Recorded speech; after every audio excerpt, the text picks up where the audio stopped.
Hello everyone, welcome to the JavaScript Fundamental of ServiceNow Scripting course. Okay, let's get started. Let's go to the scripts background.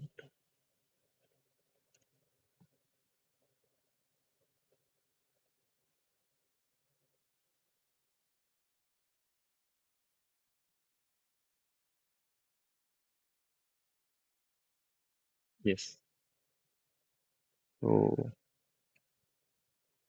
JavaScript Fundamentals.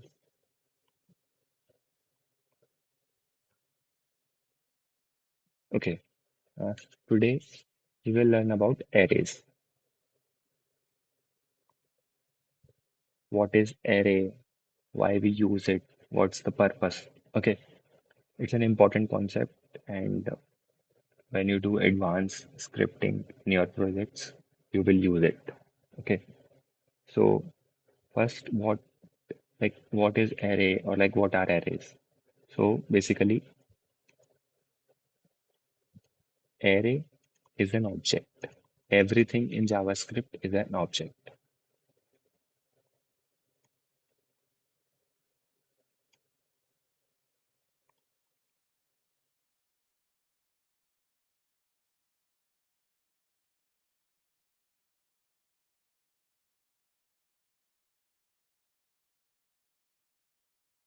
Okay, because we have data types like number, strings, boolean, just like we have a object data type. In object data type, we have all the things like array, objects and functions, etc., etc. Okay, so core functionality of arrays basically it is used to store ordered collection of data. We will understand what it is meant by ordered collection of data. Basically, continuous memory allocation.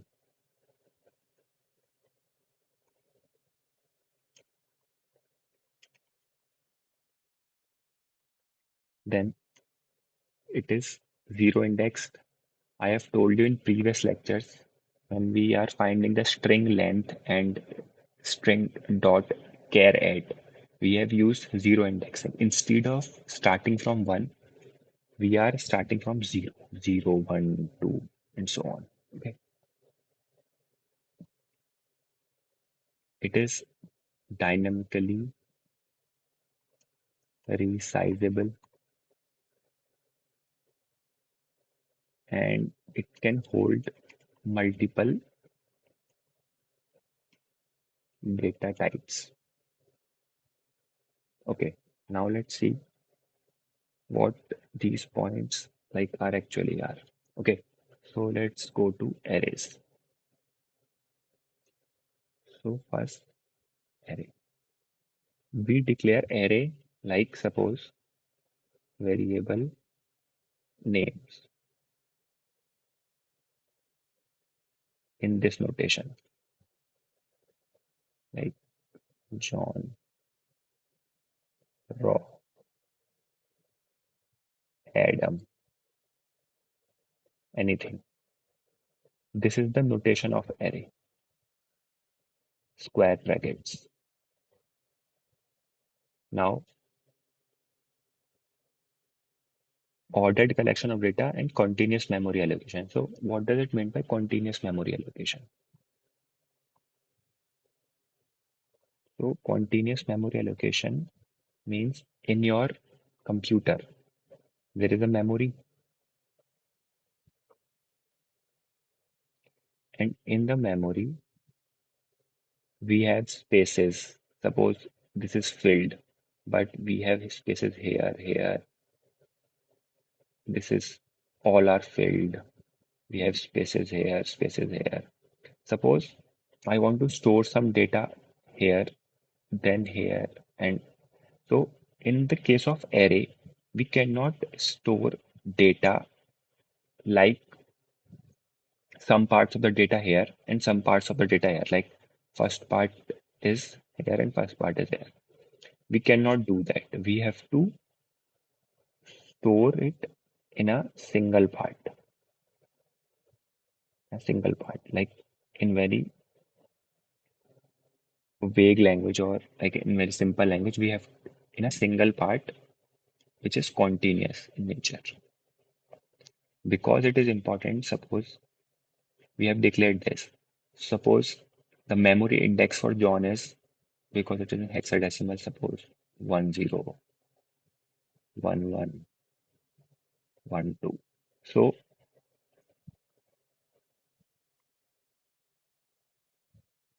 it will be it will be easy for us to jump from one location to other location because we know it is continuous and the next part of the array will be here. Okay, so we can simply use indexing. Suppose names 0. When we do names 0, because it is 0 indexed,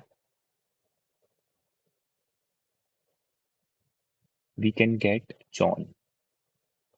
And because of the continuous nature, if we do names 1, we will get Rob because of the continuous nature.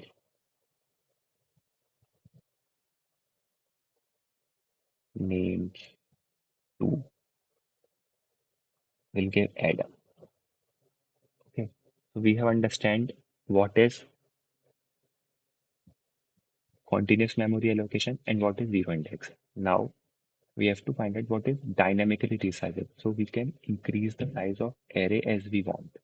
We can add we can add hundreds of elements. It will be it will automatically increase size.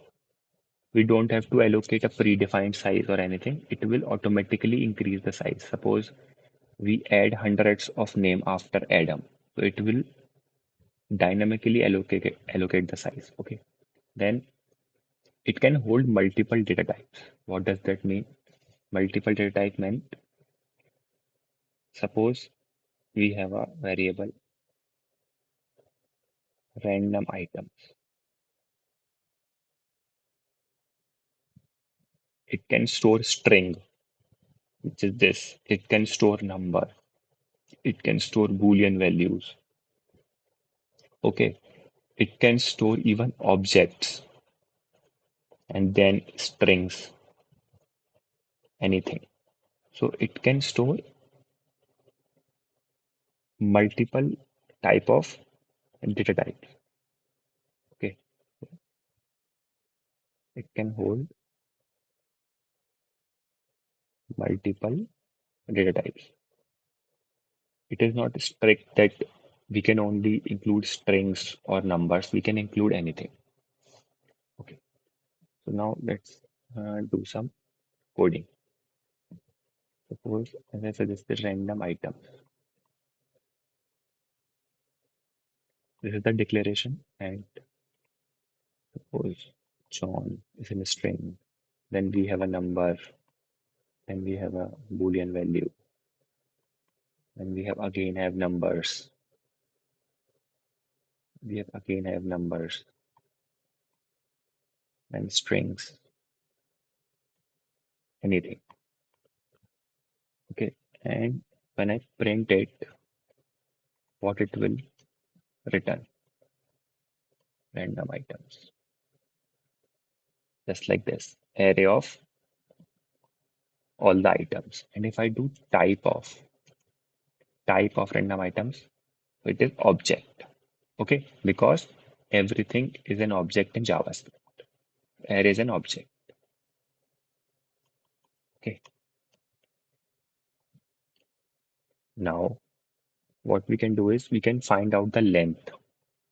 Okay, so gs.info length is random items dot length. So we know the length is 1, 2, 3, 4, 5. So length is 5. Okay, then we can access any values using zero indexing.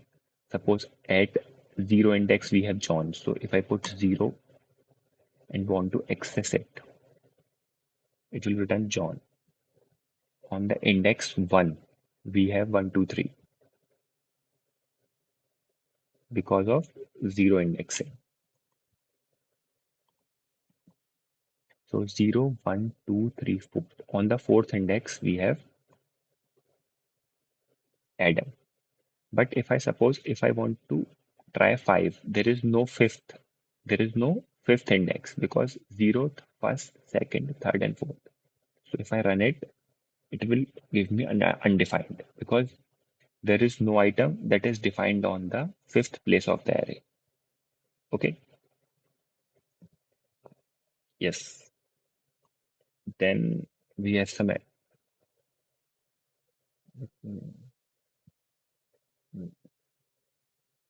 Then we have some functions. Functions to add, functions to remove. Okay.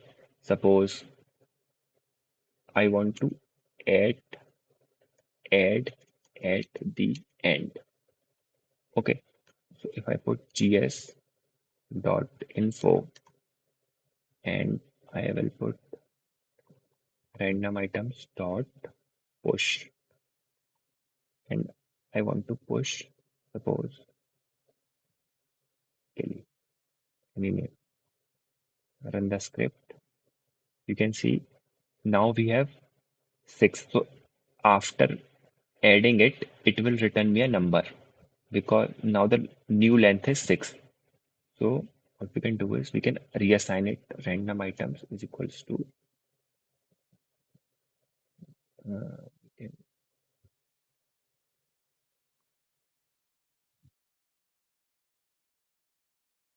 we have pushed element and random item oh yes yes yes now as you can see to add any elements at the end we can use push so we have put Kelly in this function so after Adam now we have Kelly okay now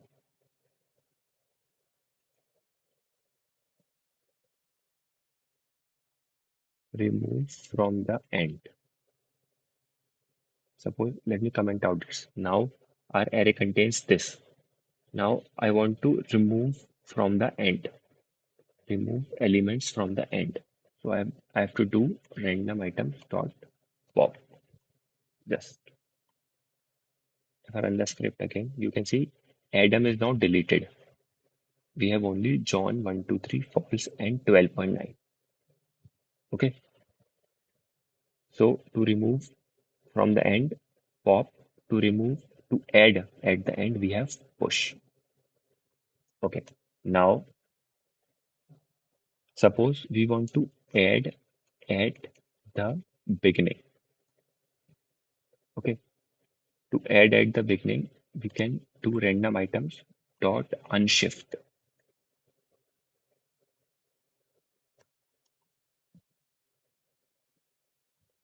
Kelly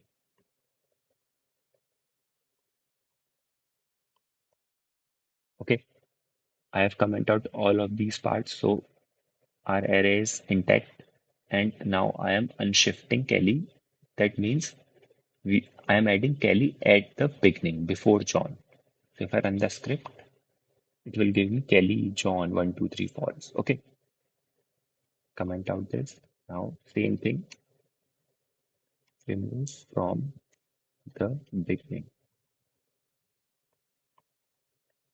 random items dot we have shift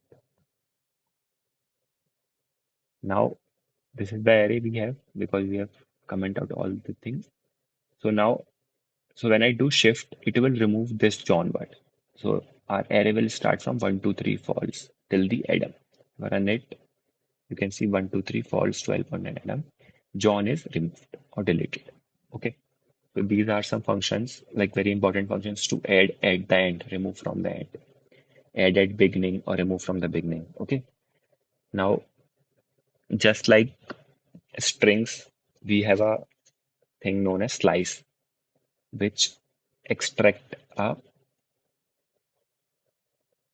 which creates a new copy of an array, which creates a new copy of array, basically any sub-array, small part or a sub-part of an array. Okay, suppose variable new random items, and I want only random item, and I want only dot slice. I want from 1 to 3, from 1 to the 0th, 1st, 2nd, 3rd. If I don't put third, that means first is included and third is not included. So our new array is only 1, 2, 3 and false. Okay. So no new random items. 1, 2, 3 and false. Okay, I can also show you to understand it better. So our array contains John 1, 2, 3 false, John 1, 2, 3 false, 12.9 Adam, 12.9 Adam. Okay, now we have used slice method. Slice basically asks a start index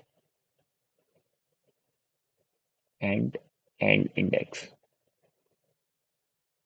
So start index is inclusive and end index is exclusive. Okay. And we know indexes are 0, 1, 2, 3, and 4. So I have put first and third. First and third. That means I have done slice first and third. First is the start index and third is the end index, and third is exclusive. So we will only include first and second. That is the functionality of the slice. Okay. You can also write slice index, which is basically in this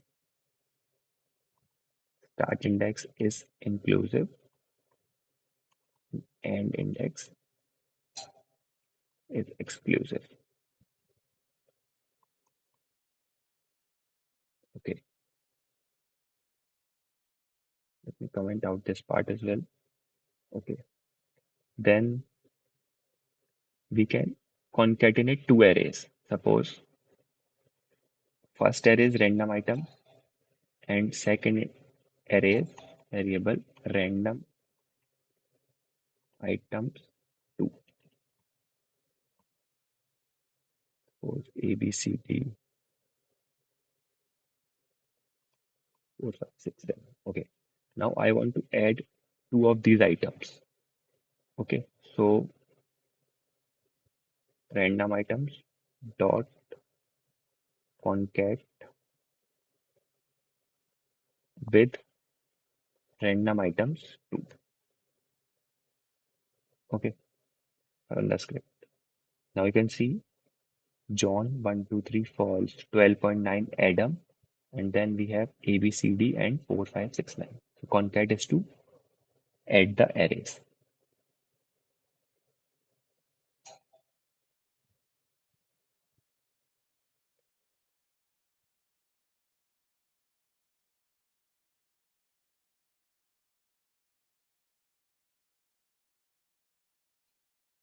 Okay.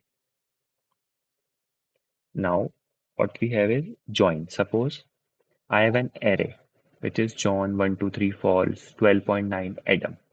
Now I want to uh, basically join. So join is basically convert into a string. Okay, so suppose this is the random items. We have John 1 2 3 false 12 1 and Adam, which is a type of object. If I put type of random items, which is object, okay, then we have a type of. Now if I use join, suppose random item dot join, and I do comma. So what it will do is it will add all the array elements using these comma. And if I do type of,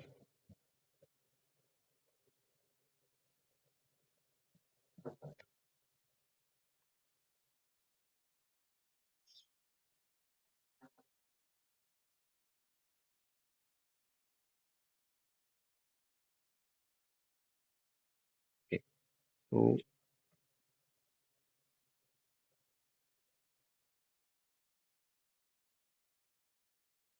basically to convert it into a random items dot join. Uh,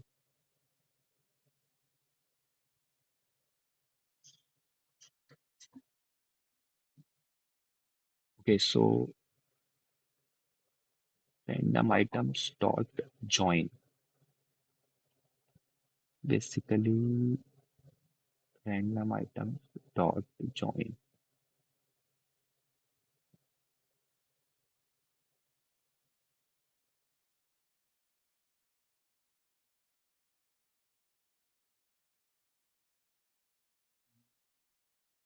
Maybe I'm missing something. To convert this into a string.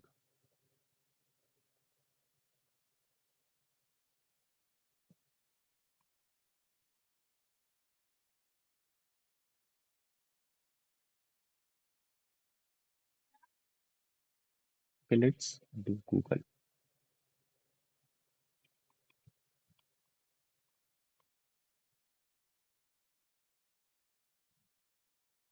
Array.join separator, then the elements.join. Okay,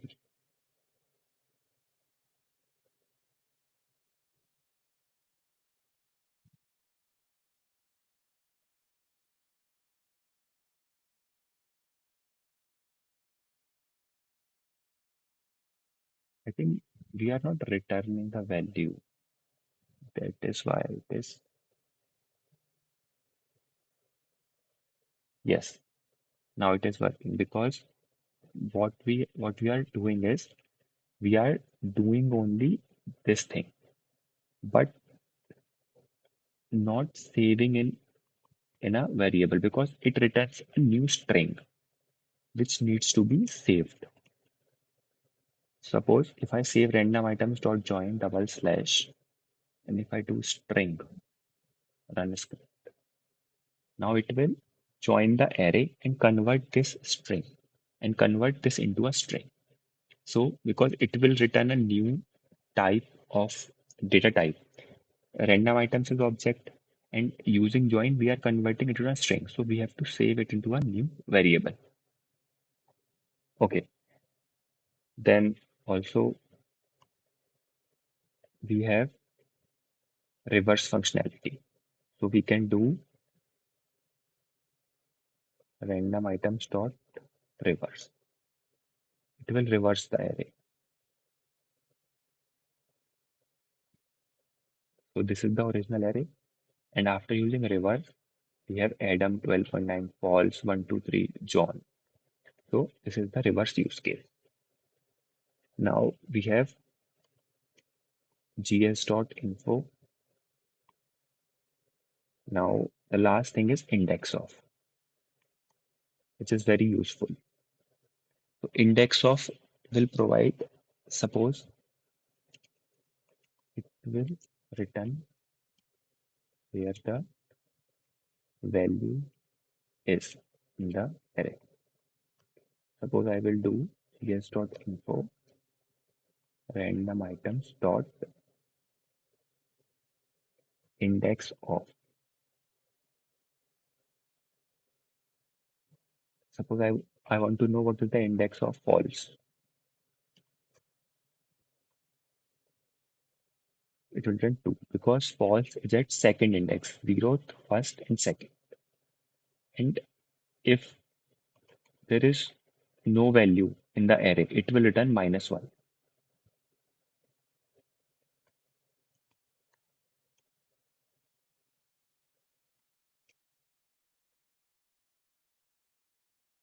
It will return the index where the value is